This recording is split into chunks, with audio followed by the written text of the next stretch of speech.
Journey very special అండి. ఎందుకంటే నాకు నా ఫ్యామిలీ ఎంత సపోర్ట్ చేసినా చూసాను. అండ్ ఫ్యామిలీ పక్కన పెడితే నాకు కళ్యాణ్ గారి వెరీ స్పెషల్ టు మీ. ఎందుకంటే నాకు ఒక ప్రాపర్ గైడెన్స్, ప్రాపర్ ఛానల్ చూపించాను. ఈ పర్టికులర్ ప్లేస్ వెళ్తే నువ్వు కోర్స్ యాక్టింగ్ కోర్స్ చేయొచ్చు అండ్ 3 చోట్ల పంపించారు.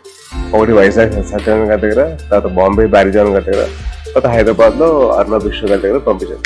సో ఒక పర్టికులర్ ట్రైనింగ్ అయితే ఇచ్చాను అండ్ అలాగే నన్ను గైడ్ చేసుకుని వచ్చారు. ఈ పర్టికులర్ మాస్టర్స్ నేర్చుకో అండ్ అలాగే ఈ పర్టికులర్ డాన్స్ ఫామ్ నేర్చుకో అని చెప్పి నన్ను ప్రాపర్ గైడ్ చేశాను. అంటే ఆయనకి ఎలాగైతే మిస్ అయిందో ఆ గైడెన్స్, ఆయనకి ఎలాగైతే దొరికిన తర్వాత పెద్దమవుతారో అదే గైడెన్స్ నాకు ఇచ్చారు. So I'm very grateful for the fact. And ఈ 10 years లో ఐ లెర్న్ అలాట్ అండి. More than anything the learning experience I have is very very very important for me. చాలా ఇష్టం how to judge a film, how to make a film అని చెప్పి చాలా వరకు innocent గా బిహేవ్ చేసేవాడిని. ఇంత ముందర ఎలా పడితే అలా చేసేవాడిని. ఇప్పుడు కాస్త బాధ్యత and lot of conviction towards doing a film and doing character. మా పెద్దబాబు దగ్గర నుంచి డిటర్మినేషన్ అండి. ఎట్టి పరిస్థితుల్లో ఏదేమైనా కానీ అది వదులుకోకుండా దాని వెనకాల తిరుగుతూ దాని వెనకాల ఎలాగైనా సాధించాలని చెప్పి చిన్నప్పటితో నేర్చుకున్నాను.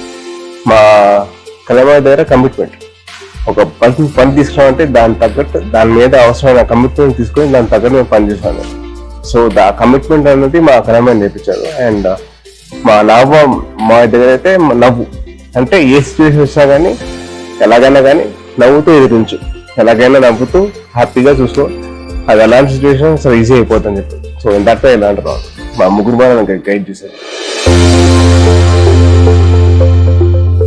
బేసిక్లీ నాకు చిన్నప్పటి నుంచి ఆయన దగ్గర పెరిగానండి. ఆల్మోస్ట్ నాకు మా మదర్ మార్కెట్కి వెళ్ళినా, మా మదర్ డాన్స్ క్లాస్కి వెళ్ళినా, మా మమ్మీ నన్ను కళ్యాణ్ దగ్గర పెట్టేసి వెళ్ళిపోయేది. సో ఆయన నాకు దగ్గర నాకు నేర్పించిన చదువు దగ్గర నుంచి పక్కన పెడితే how to not to give up అండి.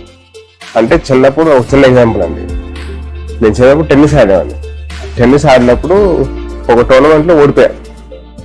దిగులుగా ఇంటికి వచ్చాను. ఏమైంది అన్నాడు. మా ఇలా టెన్నిస్ టోర్నమెంట్లో ఆడాను, ఓడిపోయానంటే నేను నెక్స్ట్ టోర్నమెంట్ ఆడను, అసలు నాకు చిరాకు వచ్చేసిన అసలు టెన్నిస్ ఎవరు ఆడతారు అని చెప్పి నేను కోపడ్డా. అరే నాన్న అలా కోపడకు, టోర్నమెంట్ ట్రై చేయి, try to do give your best, ఏది వచ్చినా కానీ తీసుకో. సో అలాగా సరే అని చెప్పి మా చెప్తారని చెప్పి సరే వెళ్ళిపోయా. వెళ్ళిన తర్వాత tournament గెలిచా.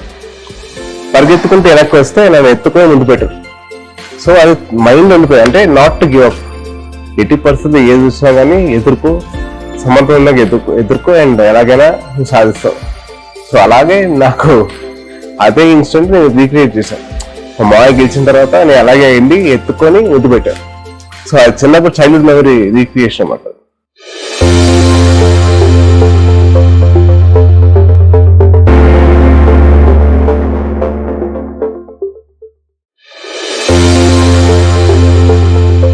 Frankly speaking, more than experience అంటే it was me living in that moment అండి. అంటే మా మామయ్యతో కలిసి ఒక 25 days నేను టైం స్పెండ్ చేయగలిగాను. ఒక థాట్ నాకు అసలు దానిలో ఆనందం అసలు మామూలు లేదు. అంటే ఒక ఫోటో తీసుకున్నా కూడా నాకు ఆలోచన, ఎందుకంటే మా మామయ్యతో పాటు అక్కడ ఉన్నాను, ఒకే ఫిల్మ్ ఉన్నాను. నేను ఎవరు చెప్పుకుంటా, అవును రాబాయ్ నేను కళ్యాణ్ గారితో సినిమా చేశాను, మీరు చేశారా, నువ్వు చేయగలిగారా, ఆ థాట్ వచ్చేసింది నాకు. సో చిన్న గర్వం, ఒక చిన్న నాది, నా ఒక్కరికే దొరికింది నాకు చిన్న ఆనందం. సో అది I did my best and I'm sure. అంటే ఒక గురువుకి గురు రక్ష ఇచ్చేంత రేంజ్కి ఎదిగానంటే మామూలు విషయం కదా. అండ్ ఆ అదృష్టం దొరికింది నాకు. I'm very grateful to God అండి, నాకు అదృష్టం కల్పించారు. అండ్ అలాగే మా గురువు గారికి ఆయనతో పాటు నేను యాక్ట్ చేశాను. ఇంకేం కావాలండి, అది బెస్ట్ గిఫ్ట్ కదండి.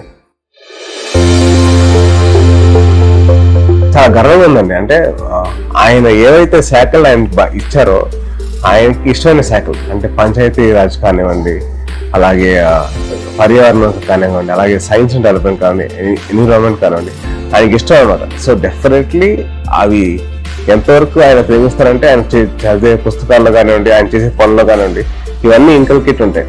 అండ్ ఆల్సో పర్టికులర్ ఆయన ఇంట్రో సాంగ్స్ తీసుకుంటే ఎక్కడో చోట they always have something to do with environment కానివ్వండి, అండ్ అలాగే సైన్స్ అండ్ డెవలప్మెంట్ గురించి కానివ్వండి, అండ్ ఆల్సో లైక్ పంచాయతీ గురించి కానివ్వండి, ఆయన ఎక్కడో ఇంకల్కేట్ చేసుకుంటూ వెళ్ళిపోయారు.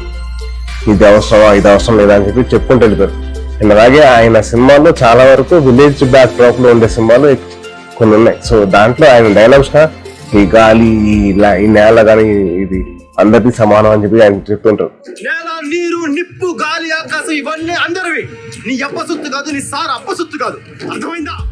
ఆయన ఐడియాలజీ ప్రకారంగా ఇచ్చారేమో అని చెప్పి అనిపిస్తుంది. And I feel that he is doing very very good job అండి.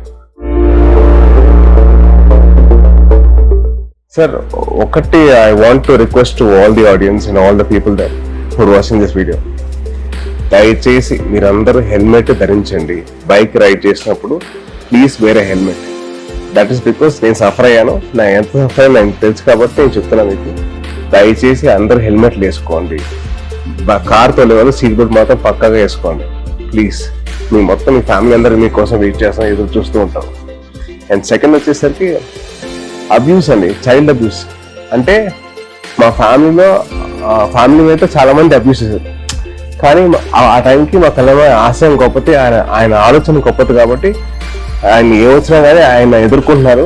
అట్ ద సేమ్ టైం ఒక ఫ్యామిలీలో మెంబర్ లాగా నా బాధ్యత కాబట్టి నేను వాళ్ళ చదువు నేను చూసుకుంటా, నేను ఉంటా, నేను ఎదుర్కొంటా, ఎవరు వస్తారండి అని చెప్పి నా ఫీలింగ్ అన్నమాట. సో ఎవరన్నా వస్తారేమో అని చెప్పి పక్కన పెడితే నేను ఉన్నాను అని చెప్పి ఒక ధైర్యం ఇచ్చాను. So at the same time చిన్నపిల్లల మీద జోక్లు ఏంటండి, చిన్నపిల్లల మీద అబ్యూస్ చేయడం ఏంటి, ఎంత దారుణంగా ఉంటుంది. అంటే ఒక పేరెంట్కి అర్థమవుతుంది ఆ బాధ. మా ఫ్యామిలీలో అయింది కాబట్టి నాకు ఆ బాధ అర్థమైంది. ఒక చిన్న పాప మీద కమెంట్ చేసేవాడు, నేను ఎందుకు రియాక్ట్ అయ్యానంటే ఆ బాధ నాకు తెలుసు. 24 hours వెయిట్ చేశాను for any women's activist or for any child protection society to react or any channel, media channel to pick up this particular issue and fight. ఎవరు ఒక్కరు కూడా రాలేదండి. అంటే ఏమైంది జోకే కదా అని చెప్పి అందరూ అనుకుంటారు, బట్ అన్నిటినీ ఈజీగా చేస్తారు and making it very normalise చేస్తారు jokes. Child abuse is something which is not even a funny thing or a joke. It's a very serious offence. And I really want the internet users or the mobile users to actually have the thought of actually being responsible about their words or their actions. అంటే వాళ్ళు ఏది పడితే అది మాట్లాడడం correct కాదు. చాలా బాధ్యతగా వాళ్ళు వాడాలి నెట్. ట్విట్టర్ కానివ్వండి, ఇన్స్టాగ్రామ్ కానివ్వండి, కమెంట్స్ పెట్టినప్పుడు వాళ్ళు చూసుకోవాలి, ఆలోచించాలి. నేను కానీ ఆ ప్లేస్లో ఉంటే నాకు ఎలా ఉంటుంది, లేదా మా పేరెంట్స్ అక్కడ పెడితే వాళ్ళకి ఎలా ఉంటుంది, లేదా మా తమ్ముళ్ళు మా అన్నయ్య పెడితే ఎలా ఉంటుంది. ఒక చిన్న థాట్ పెడితే అట్లాంటి కమెంట్స్ రావాలి. ఏదో అబ్యూస్ అంటే ఇంతకు ముందర హీరోని కానీ కలవడం చాలా కష్టమైపోయింది. ఇప్పుడు చాలా ఈజీ యాక్సెస్ ఉంది సోషల్ మీడియా ద్వారా. ట్విట్టర్ కానివ్వండి, ఇన్స్టాగ్రామ్ కానివ్వండి, ఫేస్బుక్ కానివ్వండి, చాలా ఈజీ యాక్సెస్ దొరికేసింది. సో వాళ్ళు ఏమంటే తిట్టేస్తున్నారు, వాళ్ళకి తిడుతున్నారు సరే, బట్ దే డోంట్ అండర్స్టాండ్ అది ఎంతవరకు అది ఎదురుగా ఫైట్ అవుతుందండి. మేము ఎలాగో పట్టించుకొని వస్తున్నా, కానీ దానివల్ల వేరే హీరో ఫ్యాన్స్ కానీ వేరే ఫ్యాన్స్ కానీ వాళ్ళు ఎంత ఫీల్ అవుతారు అంత మాట్లాడుతుంటే. సో అట్లాగే మనం బాధ్యతగా మనం వహించాలి, నేను అట్లాగే మనం అబ్యూస్ తగ్గించాలి.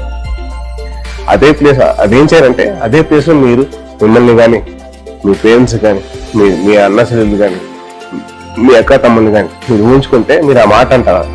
ఒక చిన్న బేసిక్ థాట్ పెడితే మీరు అటువంటి మాటలు మాట్లాడరు. So my only request is, మీ అనే ముందర మీరు ఎందుకు అంటున్నారో ఒకసారి ఆలోచించి మీరు అనండి, పర్లేదు.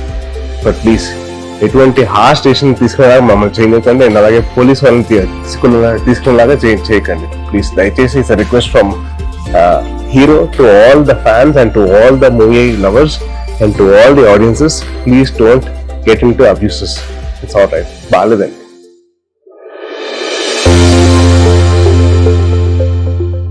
నాకేంటంటే మళ్ళీ స్టార్ట్ చేసిన జర్నీ, మళ్ళీ కొత్త టీం వచ్చింది, కొత్త సినిమా చేస్తున్నాం. సో డెఫినెట్లీ ఆడియన్స్ అందరినీ చాలా మిస్ప్రైజ్ చేయని చెప్పి ఆలోచిస్తున్నాం. సో డెఫినెట్లీ ఒకటి ఏంటంటే వాళ్ళందరూ చాలా గర్వంగా ఫీల్ అయ్యే సినిమా చేస్తాం. తెలుగు సినిమా ప్రేక్షకులందరూ చాలా గర్వంగా ఫీల్ అయ్యారు. అది నా ప్రామిస్ అండి, ఫర్ షూర్.